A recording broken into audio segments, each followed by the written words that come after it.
Hello and good morning and good afternoon, depending on where you are in the world. So, thank you very much for joining us today. We're very excited with our topic for the this morning, and hope you'll enjoy some of the information we have to share. So, it's all about the new Eloqua Redwood experience. So, we've just recently gained access ourselves, so we've had a chance to play, and we'll share some of that with you as we move through the session today. Plus, a few other highlights from release 23B, which has just been released as well. So let's get into it. So, what's on the agenda? Welcome. Welcome. We have a couple of questions as well, which we wanted to cover off that have been submitted by registrants. So, thank you for those questions. Then straight into Redwood, understanding what's changing and how do you access it, and what does it look like? We'll show you all of those things. We've also tried to explore around some initial navigations and tips and tricks. I'm not sure we're quite there yet, but maybe next month we'll be better at that. But look, I'm excited to show you what we have. Also, a few other aspects of the Eloqua release that probably would be beneficial for you to be aware of as well, and then general Q&A as well. Just to introduce our team, my name is Derek Bell. I'm your host for this morning, and I'm the Director of Customer Success and Marketing at Marketing Cube. I'm also delighted to let you know that we have our CEO and founder, Adrian Jones, on the line, and Sean Camillo, who's one of our account directors. So we've kind of got the whole team here. We also have a special guest, but I'm going to save that for just a few slides and introduce our special guest shortly. So just some housekeeping. So you're aware, we use Zoom to host and record our webinars. So you'll find replays available on our blog, usually within a week or so of the webinar. And please feel free to ask questions as we go through the session. Don't necessarily wait till the end of the session. Very happy to answer those as we move through the webinar. Just be aware that the Q&A is shared or is visible to everybody, so people can upvote in case someone else asks a question that you wanted to ask. You could just upvote their question as well. If you do have a question you'd rather a little bit more discretion or privacy, please use the chat, and either Adrian or Sean will be able to help you with that. So I wanted to dive straight into a couple of questions, and both questions come from Laurie in the United States. So Laurie, thank you for submitting these questions. First one, is there an app that can help us track, like a decision step as an example, I think is what Laura's got there, if someone is following our social accounts? All right. There are literally hundreds of apps. There are some apps that help from a social point of view. Is there a specific app that does this one? Laura, we've done some research and looked, and look, I've got to tell you, we haven't exhausted every app that's available, unfortunately. So we're going to keep trying to find an answer to that one. I did speak with our tech team, and they advised that certain information could be stored on a custom object that might help with that information, but that would require APIs and a few other things, which may be a bit of overkill in relation to what you're looking at there. There are obviously then third-party solutions, which is really more than an app, something like Sprinkler, for example. Sprinkler is a fairly amazing platform that integrates beautifully with Eloqua and does a lot more than what you're asking for. It does publishing and all sorts of different things, but it would be a little bit over the top potentially for that one particular requirement. But we will keep digging and see what we can find there and potentially come up with a better answer for you. The next question, again from Laurie. So she's getting a gold star for questions this month. So thank you, Laurie. Is there any way to put a filter on an out-of-the-box dashboard? So the answer is yes, but only the filters that you can see when you look at that dashboard. Essentially, the Eloqua dashboards that you're looking at are using insight data. And so that data is just presented, arguably in a nicer way, enabling you to quickly get to campaign information, all of your assets, really, emails, landing pages, forms, etc. So you're saying that before you connected to Oracle CRM, you were incorrectly using them, the campaign type and campaign product, which has meant that you're seeing a different amount of different types of data now when you look at it. So the answer I would have for you there is that unfortunately, no. Once the campaign has happened and is completed, we can't go back and retroactively change the values that were assigned to the campaign. So it simply means that it will take a period of time, and over time, obviously, all that old data will start to disappear as you apply your last 3 months, last 6 months, last 12 months type of filters, for example. Possibly not the answer you're looking for. Look, we've had a few clients that go through this process, and it's not so much that they've done it incorrectly, but there are business changes that mean now that the different categories or values that they want to assign for a campaign type or they add new products and retire some products, etc. So that's not really a case of using them incorrectly, so to speak. That's just the nature of business, I suppose. Things change, and that's just the nature of reporting. So potentially we can't quite get to exactly what you want, but I think you'll find over time now, if you're using them correctly and you're happy with the values that you have, that they will certainly obviously just keep improving as time goes by. All right. So who is our special guest? So we're thrilled to have Jody Mooney with us. So Judy heads up the group product marketing team for Eloqua CX Marketing. Jody, thank you so much for making some time to be with us tonight. We appreciate, or this morning, I should say. Thank you so much for being here. No problem. No, thank you for extending the invite to me. I'm always happy to hop on. I love our user group meetings. We're so grateful that our partner community steps up and delivers these great sessions. It's it's been many years since we've had a lot of face-to-face events, so these sessions are absolutely essential for us being able to stay in touch with customers and our wonderful partners. So thank you. Hey, you're welcome. You're welcome. So for those on the call today, Jody is a panelist on Zoom, so she'll be able to have access to the Q&A, etc. So, use the chance. If you've got questions, go ahead and shoot those through. So let's plot on and get started with everything else we want to cover for today. So again, Jody, thanks so much for joining us.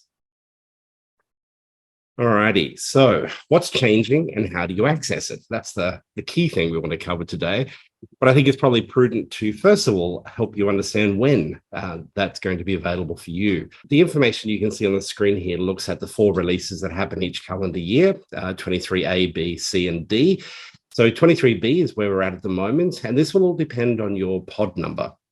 Now, if you don't know your pod number, it's actually right in front of you every time you're logged into Eloqua. If you just take a peek up into the browser URL of Eloqua, you'll see literally in there P01 or P02, 3, 4, 6, 7, or 8. So that dictates your pod number. And so that will help you understand when that's going to happen. Now, for many North American clients, and certainly I imagine most of the European clients, you're quite possibly on pods 1 or 2, which means you are currently live with release 23B. The pod 7 is generally Australia and Asia Pac and New Zealand sitting on that one. So yeah, somewhere in there, but around by the 19th of May, and that's US dates that you're looking at there. So by the 19th of May, let's say the 20th of May, once you get back into the office, you'll have access to release 23B. Now, I thought it was really prudent at this point. This was something that certainly Jody and her team had emphasized in some of the pre-meetings that I'd been to that they had delivered. And that was talking about the Dream It function and suggestions and new ideas from us as users of the application. And so I thought I'd repeat that and again, place emphasis on that. So if you're logging into Topliners, you can access the Dream It area of Topliners, where you can, if you've got a niggling thing, something that you would love if Eloqua did, for example, then you could go in and create a new idea. One thing I would suggest to you, though, do a little bit of a search first, because if there's someone else that's already said essentially the same thing, you can add comments to it, you can then upvote it, and you'll notice that right here. So notice that 29, for example. So this particular Dream It request has been upvoted 29 times. So it's those sort of numbers that then start to get the attention, I'm sure, of Jody and her team as they're looking to look at future enhancements for the platform. So do take a moment to have a look, jump into Dream It in Topliners, and you never know, you might come up with a great idea. Okay, so Redwood experience. First thing to understand is that it is in what we call controlled availability. So controlled availability Generally, the definition of that is it's a function that's available for all Eloqua clients. Occasionally, it might be by pod, but generally, it's available for all pods. And in this case, Redwood Experience is available for all pods. And so what you need to do is to log into My Oracle Support and log a service request. So for Marketing Hub clients, we can do that for you on your behalf if you'd like, or your administrator will be able to access My Oracle Support and simply request access to the platform. Now, the last bullet point there at the bottom says decide whether all users or only certain users can use the new Redwood experience. I've done some thinking on that particular point, and the decision that we've come down to, or the advice that we would like to provide, is that don't hold back. Okay, so from a change management point of view, the last thing you really want to do is restrict people's access to what is going to be the norm moving forward. Now, from what we understand, the delivery of Redwood experience will happen in sections. And so you'll see here shortly that there are specific parts of Eloqua that are moving to Redwood first. And you can see those bullet pointed there on the right-hand side. And so I would imagine from a change management point of view, the last thing you want to do is potentially, 12 months from now, have somebody log in and they've gone from old Eloqua to Redwood experience literally over the weekend, and they've got absolutely no idea. They're kind of lost. The nice thing is, and you can see there at the top of the screen, that switchback. So you do have the flexibility to switch backwards and forwards. So even though you give everybody access, obviously encourage them to turn it on. I'll show you here in a minute exactly how to do that. It's super simple. But at the same time, you can switch back. And in fact, I had to switch back after telling everybody on the Australian webinar that I would not do that. I did it within 24 hours because I couldn't find something. Luckily, I reached out to Jody and a member of her team, and they were able to show me exactly where it was. I was like, oh, duh. Okay, right, I get it. So my approach with this type of change from technology and software and user experiences is you want to get people to have access as early as possible and give them the flexibility to start the experience, so that once we move whole lock, stock and barrel to a Redwood experience, that it's just nice and seamless and easy for people. These are decisions you need to make, but that would be our advice for you to think about. All righty, well, let's jump in and take a look at the Redwood experience. So here's one I prepared earlier. Okay, so welcome to Redwood. So this is the new My Eloqua screen. And the way you get to it, let me slide this back so I'll show you current Eloqua over here. So this is current Eloqua on the right-hand side of the screen. Easy access, simply check the box, use the Redwood theme, a little bit of smoke and mirrors and whiz bang, and it loads. One thing I did find, I think it's probably just a caching issue, because it's certainly improved for me in the last 24 hours. It takes a little minute for this to load, which is then just really a caching issue. And then Shazam, you're in. Now, if somebody doesn't like that, or they're not happy, or they can't find something, they can simply uncheck the box, and Shazam, you can see they're back at the regular Eloqua. So it really is that simple. Once you commit to it, it's not like you're stuck and you can't go back. So that's a good thing, I think, from a change management point of view. All right, let's have a look at what we've got. So it should look pretty familiar, right? I mean, you've been using Eloqua for a while. You can kind of see it's the same sort of things. Obviously, we have some new iconography that you can see, and they'll all make sense to you eventually as you move through. But one of the biggest innovations is right here, I think, and a couple of things in here are kind of fun. So the overview is nice because it's actually now a little bit more interactive. You might remember with the previous view, again, maybe if I just slide that open here, you can see it sort of side by side. So here you have the same sort of information, but it's kind of static. You can't really do anything to it. It's not interactive in any way. Here, what I can do now is actually just slice and dice and kind of play with that data a little bit and pull things back, bring other things to the fore. If you want to look at database growth, then you can really drill in and look at database growth, etc., looking at just your contacts and what they're up to versus potentially new visitors. So it's nice and easy to move that around, which is cool. So the tabulation here now moves from over here, you throw it down the left-hand side of the screen. So now the tabs have moved across the top. So first one is overview. That's your default. That's where you arrive when you log in. The second tab is campaigns. And this is where there's been some nice changes, which I think are really quite helpful. So let me just compare that for you again so you can see it. So what you've got here is a list of campaigns that were completed this week, those that are currently active, and any that you might have scheduled. Okay.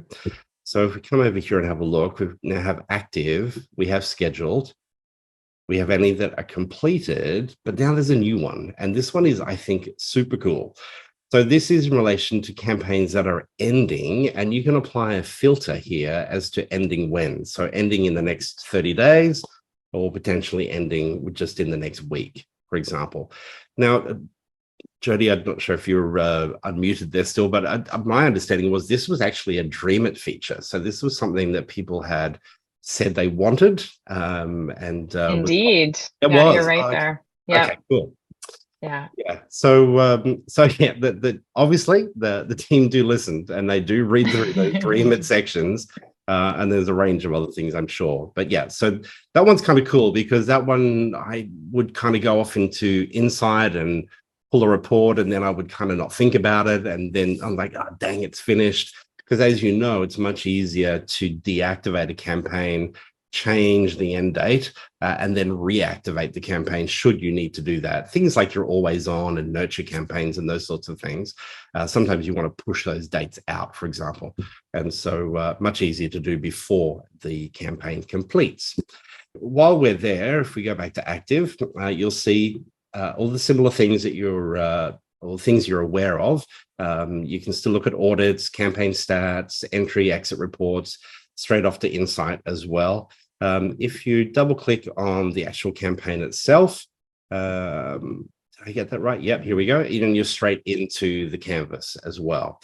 So you can move directly backwards and forwards, which is kind of nice. Always still, you can click on the Oracle logo, and that'll always bring you back to my Eloqua as well. Whoops, clicking too fast. All right, so back to campaigns, and then approvals. If you have approvals, that's the third tab that you can see on the screen. The ability to manipulate the shortcuts remains as well. So these three little buttons that you see are kind of going to be your new friend because it's going to give you access to a range of other different features. So I can click on edit. Here they are. So they're the four that are available. If I decide that campaign settings is kind of not something I really want to look at, I can just click on that, select next, and there's a whole range of other shortcuts that I might want to play with. Maybe segments. I spend more time in segments, so I can then update that, adjust my shortcuts, and now you can see I've got segments here as a shortcut. And again, notice some of the new iconography is again as well. So it might take a little time to get used to those, but they'll make sense pretty quickly. So that's pretty much the My Eloqua page. All of this other information remains the same that you're familiar with. So your global search, looking at settings, etc., and then off to the relevant objects. All of that information remains the same. So no change there. And then obviously also the menu over here on the left-hand side remains the same as well. Let's jump in though and have a look at contacts, because contacts is where there's certainly some change. Okay, so contacts. So same sort of construct. You arrive and you need to search. So start searching to view contacts. So who will I pick on tonight? I'll pick on Adrian. Let's see how busy Adrian's been. Okay, so here we have Adrian Jones. I can double click as you would expect. Now, this, I think, is one of the greatest innovations, and this is one of the parts that I'm most excited about, because if you compare that experience, if we go back, and I'm sure you've probably done this yourself a million times, but sometimes just seeing them side by side helps you get to see and understand the difference. So the first thing is, I'm operating on a 27-inch monitor here, and I get this little tiny screen that pops up with information. The information's valuable. There's no doubt about that. It's me being able to see all of that information, but I've got to move through the various tabs in order to see them. So I can't see anything side by side. And that's what I'm loving already in relation to this. And actually, Jody, I had some great feedback from 2 or 3 clients, literally in the last 24 hours from when they saw it with the Australian user group, that they also loved this. They loved being able to have a big screen and see all this information in one place versus having to jump backwards and forwards between the different tabs. That was kind of nice. Oh, So that's great feedback. Yeah, I'll pass that along to the team for sure. This is the exciting part about rolling out this the new Redwood experience is hearing these wonderful little tidbits. So yeah, yeah, as people share it, definitely pass it along. That's brilliant. cool. So you can see scoring, so multiple scoring models that we have running at Marketing Cube. We can see here what Adrian's been up to, all of the same things you've been able to do, looking at specific types of activities. You've got the ability here to filter again, which is nice and easy. You can still do custom as you've always been able to do. Campaign responses activity for that particular period, for that particular person. And the standard information is still nice and easy to get to. There's always that one phone call from someone within the business saying that, Jenny Smith has just told me on the phone to please unsubscribe. She never wants to hear from us again. That's quick and easy and simple as it's always been to get to. So you can still get in and do all that same sort of information. Now, one thing I went to, I'm using a trackpad. I don't use a mouse. I use a trackpad, and I'm trying to scroll down, but that's not how it works. Okay. What you need to do is click on the view more here at the bottom of the screen. And that window then opens. So now if there's more information to display, and email groups is usually something that there's quite a bit to look at. So all of that information is captured there. So just click on the view more. And then when you've finished, you can come up to the top and click on close, and it will disappear.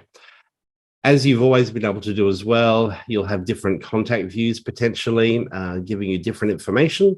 And so again, you'll be able to access that. And I still keep trying to scroll down, but that doesn't work. So down to the view more. And again, you can see that information there. Okay. And close. So yeah, I think that I was trying to explain to people from when I saw this originally, just as a slide. I think it was in February when Jody and the team did the first presentation. I was trying to explain you actually get more information on your screen, giving you just so much more access to data right in front of you versus having to go backwards and forwards. And I didn't really do a very good job of articulating it. But now as a visual, hopefully you can also then see that same benefit. Now, to get back to the contact area, you'll see above the contact's name, there's an up arrow. So I click on that, and now I'm back here. Now, the thing that stumped us, and this was quite funny on the webinar in Australia, someone said, oh, how do I access Profiler? And I'm like, oh, I don't know how you access Profiler, but it's very simple. It's right here. So the three little dots under the action area, and then we can go straight to launch in Profiler. And so if you're using Profiler, we found a number of the Australian clients, especially the team who are doing the events, they often want to get in and have a look at an individual in the context of an event RSVP or whatever it may be. And so they were like, oh, hang on a minute, where do we get to Profiler? Because we use that all the time. So that's fine. We found it. So that's nice and easy to get to. So all the same experience that you would be used to from that point of view. All right, so contacts. If we jump into the accounts area, you'll see obviously a very similar experience. So if I look at, perhaps let's pick on Marketing Cube. Here it is, Marketing Cube, same thing, open it up, and you can see all the various information. Again, you'll probably have your various views that you have, and so that information is all visible from that point of view. Now, the account ownership is something that we need to configure. So that will something that we need to work on. And there's a nice little learn more button there, which I think takes you to the help center. Yes. So it takes you off to the help center to help you understand some of that. So a little bit more helpful information placed right where you need it so you can get those answers and close. Yeah, so that one's kind of simple. The uploading process, and this is the same, whether it's uploading of contacts or uploading of accounts, same concept. If you've done it yourself, you'll look at this and be like, yeah, okay, that's the same. That's really quite simple. You can drag and drop the file. Always nice that you can just drag and drop an Excel file. You don't have to save it to CSV. You can if you want to, but you don't have to. And all the same sort of import purposes that you would normally expect. So the review, map fields, and then finish, and you're done. So that's nice and easy. So again, back to contacts, you'll see there, upload contacts, and exactly the same. A few more import purposes available at that area, but yeah, exactly the same. Alrighty, so we've looked at My Eloqua, we've looked at contacts and accounts. And the other one that we want to look at is campaign settings.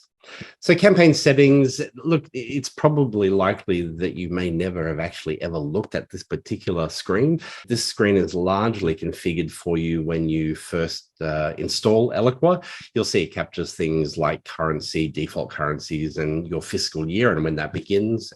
And those things typically don't change a great deal. The only one that you may come back in here to play with is maybe lead stages and how they impact reporting and those sorts of things. But again, so you probably will never come back to this screen, but just to let you know, it's also looking at Redwood. All right. And the other one was microsites.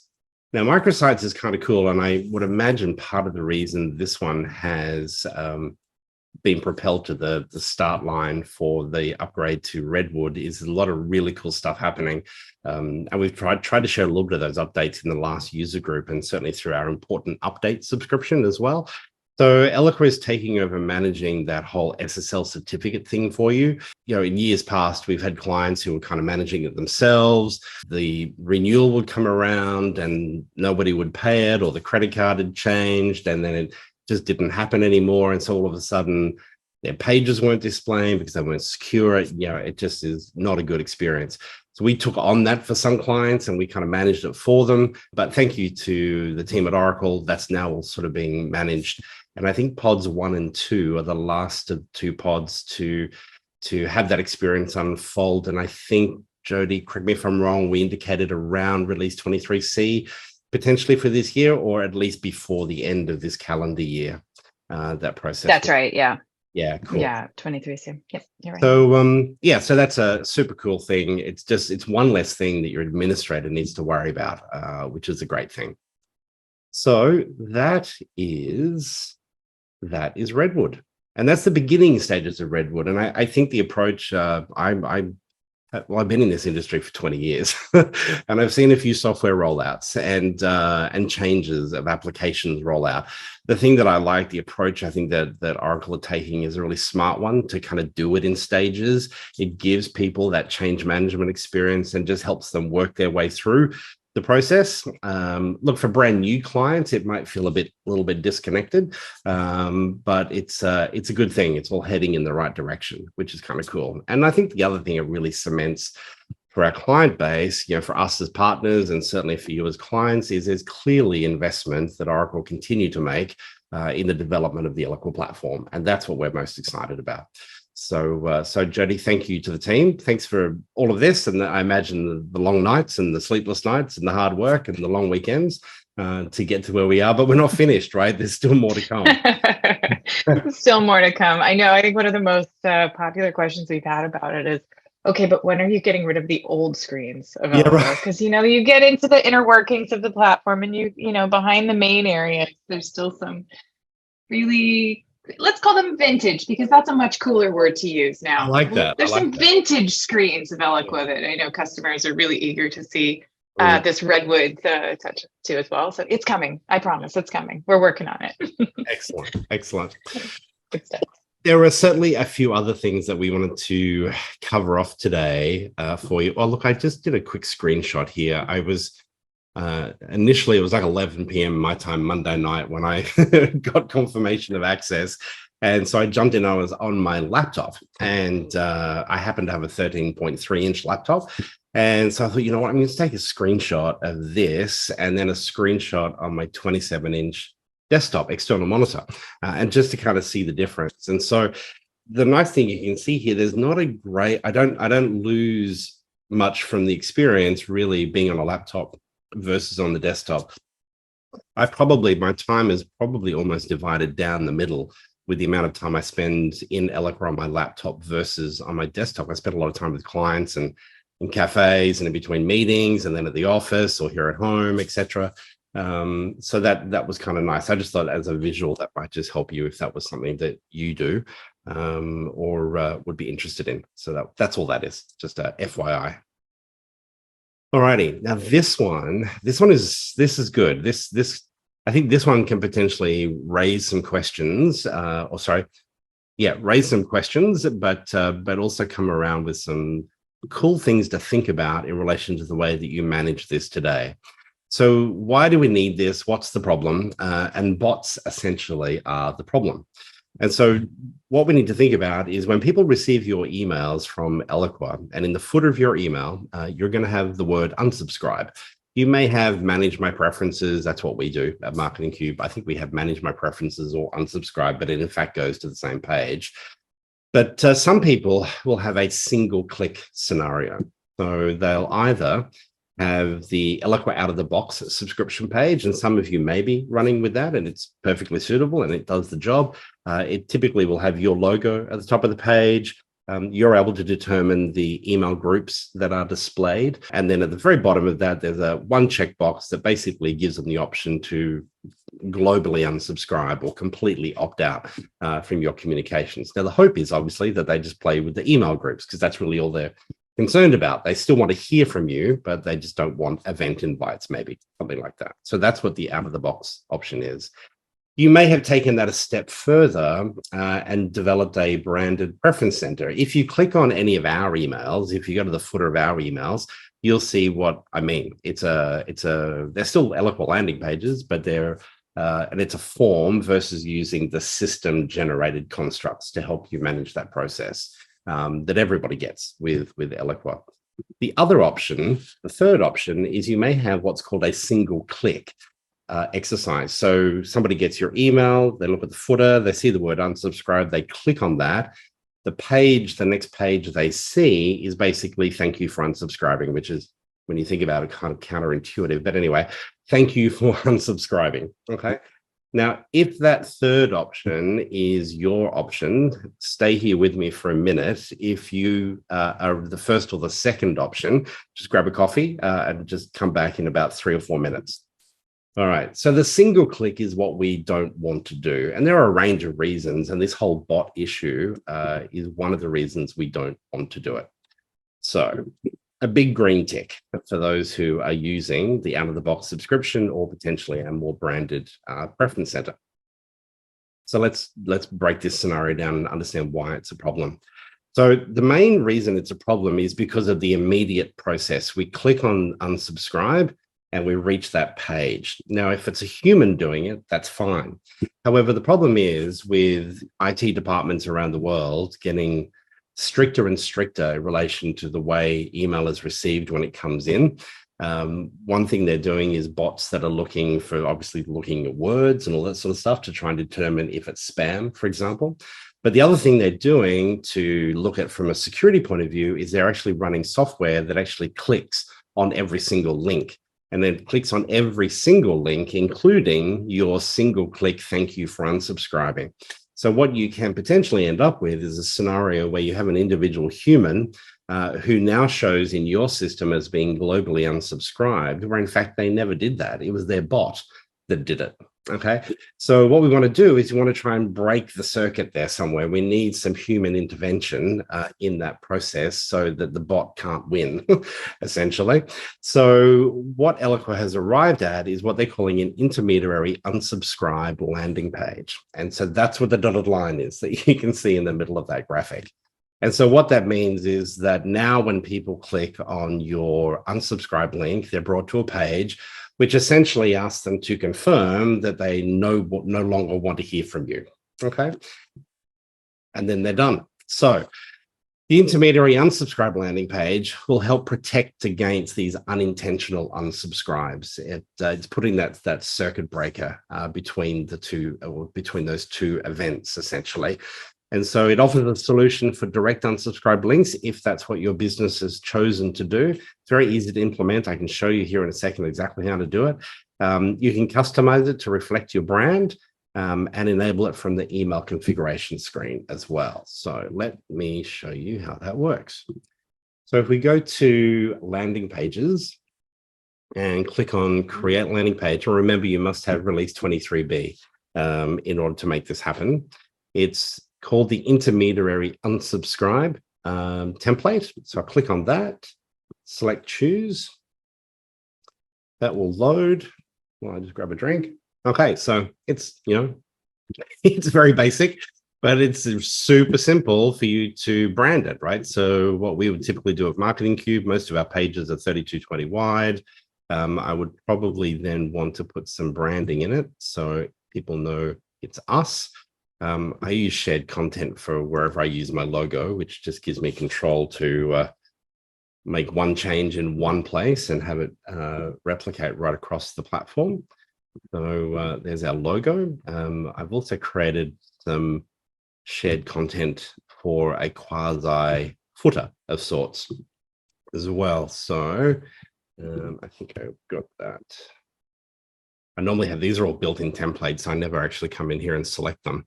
Landing page footer, I think that's the one. Yep, that's what, that's one we use when we do with Oracle, but same concept anyway. So that's that one. And then of course you can come in here and do whatever you need to do. So if you wanted to add a little bit more text and information, you may drop something in here. Then you could just move that around if you wanted to, whichever is easiest. Drop that up there. You can play with that. This one is locked. And I imagine that one's locked because there's quite a bit of functionality in that part of the whole automation process. I would imagine from a styling point of view, you could style it using a little bit of, you'll notice there's already some CSS in there. But if you're comfortable in that world, you could probably do some CSS to slightly change the appearance of it. So you can see it's very simple, very easy for you to come in and do that. And then, then you're kind of done. Now, there is more information available within the Help Center already to help you with that. But hopefully you can see how quick and easy that is to get up and running. And so that essentially becomes your circuit breaker, which will mean that the bots don't win, essentially, which is a good thing. Now, at Marketing Cube, now that I've just shown you how to do that, at Marketing Cube, we strongly believe that a single click unsubscribe is very rarely, if ever, the right answer, okay? Giving people the chance to just simply say goodbye is, I mean, you spend so much time and you invest so much money in your campaigns and growing your database. You don't want to make it too easy. Now, you may have legal advice from in-house counsel or others that kind of dictates more how you have to do these things. Obviously, I don't want to challenge that. That's your advice. That's what you've received. But if you want to understand more about preference centers, we have some blog posts. And what we're going to do is make sure in our post-event comms for today's webinar, we'll repeat those to you and just give you some things to think about how you can manage that whole preference center activity. And as Adrian likes to say, and Adrian's on our call today, as Adrian likes to say, we should be getting that whole process of gathering preferences much earlier in our relationship with the people that we are talking to, and not have it be the first time they see it is when they hit that button to unsubscribe. It's kind of like it's at the very end of your relationship, So you want to try and move that process much earlier. And so typically that means a much nicer experience that you need to deliver around helping people understand what can they hear about from you. Is it events? Is it thought leadership? What is it that you do that is most interesting for your audience that you're talking to? Okay, there are a couple of questions here I can see. How wide are your landing pages and why, Alina? And what should we do if we don't have an each unsubscribe template in our pod 4 instance? Okay, so if you're on pod 4, I think the only reason you don't have that is because you may not be on. Yes, yeah. So Alina, you're ready to go to release 23B on the 19th of May. So as of the 20th of May, you will be able to do exactly as you saw me do right there. Okay, so that will be easy enough for you to do. Okay, your other question was, how wide are your landing pages and why? Okay, good question. The why is probably interesting. Let me grab user group. So we've elected to run all of our pages. I think I do them at 1320. Yeah, I do them at 1320, which is the maximum. Why do I do that? So the logic for me behind why I do that is that there completely responsive. So it does not matter if the person is on a mobile device. Now you need to view that on screen. There's a little bit of CSS and JavaScript happening in the background. It doesn't look that bad when you do it on your mobile device. But the key reason why, I think, for us at Marketing Cube, we know we can tell through Google and certainly through sitting in many of our clients' offices, the vast majority of our clients are all sitting on monitors, generally 27 inches at least. And so they've got plenty of screen real estate to play with. So I figure we may as well use it. And I apply that same logic actually to our emails. So it was pretty early on when we had access to the new design editors, which are no longer new. We've obviously been using them now for a while. We decided to bump all of our emails up to a standard for us is now 756 pixels wide. We don't do anything 600 pixels. And my justification for that is, again, it came literally from sitting with clients and watching them interact with their email clients. So whether it was Outlook or Gmail, etc. And so they would typically have their email on the left-hand side and the preview pane here on the right-hand side. And a 600 wide email looks like this skinny little thing sitting in the email with all this blank real estate. And then on this side, they've got all their inbox sitting here. So I'm like, if we've got that real estate, let's use it. So we've decided 756 is a compromise. We didn't want to go to like a broadsheet exercise, but and then exactly the same logic applies. And 756 wide doesn't matter because when it's on a mobile, obviously I can control that. And I can still make it look fantastic. And I got to say, you might have noticed there, so this logo here that we throw in, you notice when I went to mobile, it disappeared, right? So that's using the hide on mobile, hide or show on desktop, or hide on mobile, hide on desktop scenario. I use that a lot because often with that mobile, you just sometimes want to condense things a little bit. Some images look great on the wide portion of the screen. Actually, the fellas here, the guys here, if I change that to auto fit, let me change it to auto fit just so you can see. So it kind of looks okay when I'm looking at regular desktop or full width. But when I went to mobile, I thought it was just a little bit too much in your face. So what I did there was adjust it so that I moved it from auto fit. And what did I do? I did it to 65%, I think. No, 60%. Yeah, so down to 60%. And then I found that actually worked nicely on regardless. Did I? Yes. And so that's the same. So that ability to be able to control and design and alter things for desktop versus mobile is super easy. You have that exact same functionality on the landing pages as well. So, Alina, I hope that answers your question. Did I go too deep on that one? I hope not. But yeah, that's really why everything's responsive. So I don't have, there's no dramas about mobile and that experience. And then if I need to play with it, I can using hide on mobile and hide on desktop without the need for any code, which is the nice part.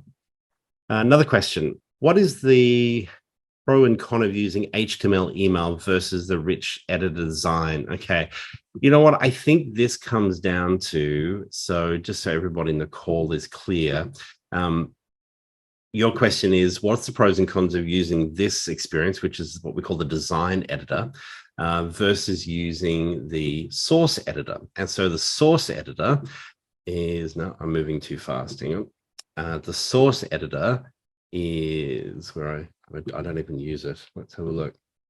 Okay, this is the source editor. So for me, I look at this and I'm like a deer in headlights. I've got absolutely no idea. I try to tell my clients that I can't even spell HTML, which is maybe not quite true, but it's essentially true.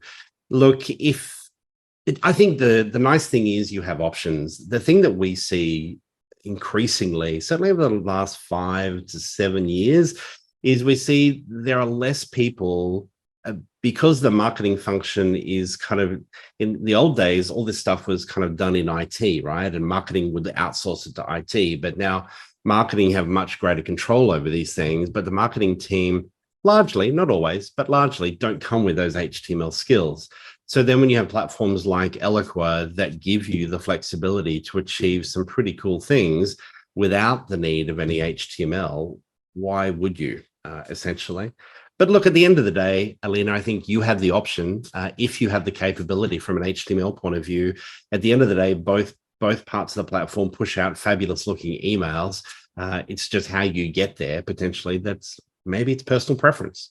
Yeah, so hopefully that answers that question. You're welcome, Alina. You're welcome. Makes sense. Okay, cool. Thank you very much. So that's we deviated a little bit there, but that was the intimate. And thank you. This is all about questions. We love questions, so please make sure you keep asking. All right, so let's finish off here quickly. Other enhancements with release 23B that I think are good for you to be aware of. One of them is, and this is just kind of going to happen, nothing you need to do after release 23B will make a difference here. But now when you're uploading images or into file storage, so PDFs or Word documents, whatever you might be doing, and also uploading emails or landing pages. So Alina, that would kind of go to your question a little bit around the source editor. If you're having emails or landing pages built externally, perhaps by agencies, being delivered to you in a zip file, that's the upload process that you would go through.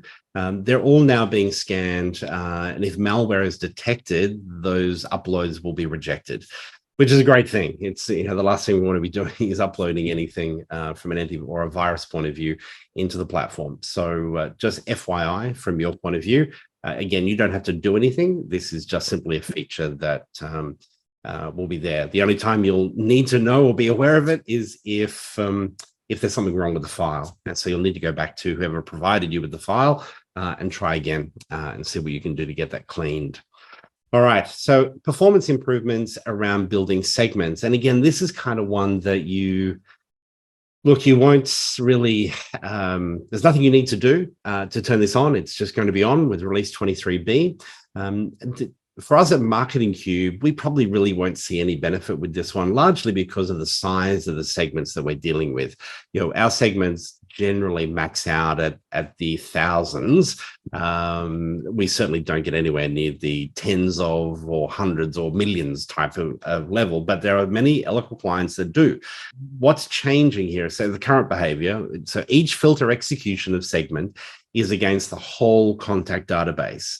So if your whole contact database is 20,000, 50,000, 100,000, I would argue maybe even up to 500,000 type of exercise, that's pretty normal. It's when you start to get into the million plus level contacts that you've got a pretty serious database, okay? And so at the moment, when you run those different filters, Eloqua is working across the entire database. And so that takes grunt, obviously, in order to do all of that. And that can take a little bit of time sometimes to return the results.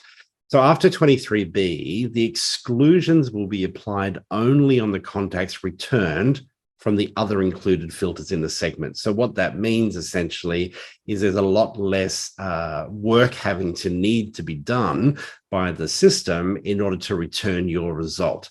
Now, I need to be super clear.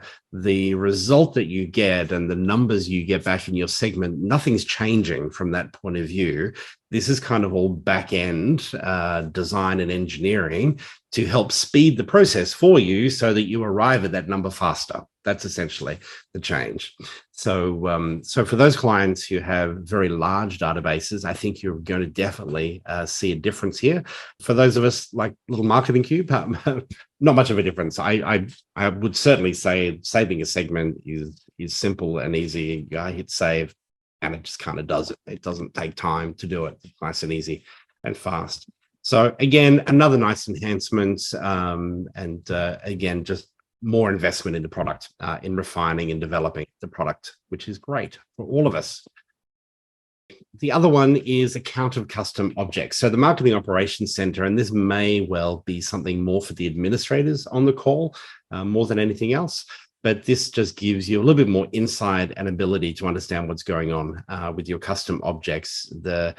You'll get a total custom object records, and any net difference will be visible on your main page. So you'll be able to see that directly in the operations center, and also the ability to drill down in the report and get a little bit more information as you do that. So just a little bit more insights, a little bit easier to manage and kind of see what's going on. So if you're an administrator and you'd spend some time in the marketing operations center within Eloqua, then that probably will be helpful to you, especially if you use a number of custom objects for different things. All righty, so that brings us to the close just about. Let me just check our questions. Very happy to stay on the line. I think, Jody, I think you kind of got away. They haven't, you haven't been questions, right? Nothing overly complicated. That was good. Okay. Yeah, great questions. Actually, really, really good questions. And thrilled at the extra highlights that you covered as well. I think they were some of my favorites too. So I appreciate you walking through those with our customers. Oh, you're welcome. You're welcome. Thanks for making some time to join us. Next month, so for those who have been joining us throughout the year, we started off with February, March, and April looking at personalization, and we kind of looked at that from sort of 3 different directions and how you could personalize your campaigns further. We then sort of interrupted the concept of the 3 episodes to share the release, obviously, with Redwood for this month. So moving on from next month and for the next 3 months, we're going to be focusing on all things lead generation and lead management. So this will be around smarter ways to do attribution, smarter ways to get leads in from social, whether it be LinkedIn, Facebook, or other areas, other platforms, etc. Within the Australian market and Asia Pac later this month, we're running a webinar with the good people at Sprinkler. Sprinkler is a social platform, and that kind of made sense for us in this whole thinking around lead nurture, lead capture, and all that kind of stuff. And we'll be looking to work with those guys to run a similar session for the Americas and for the EMEA Europe market as well.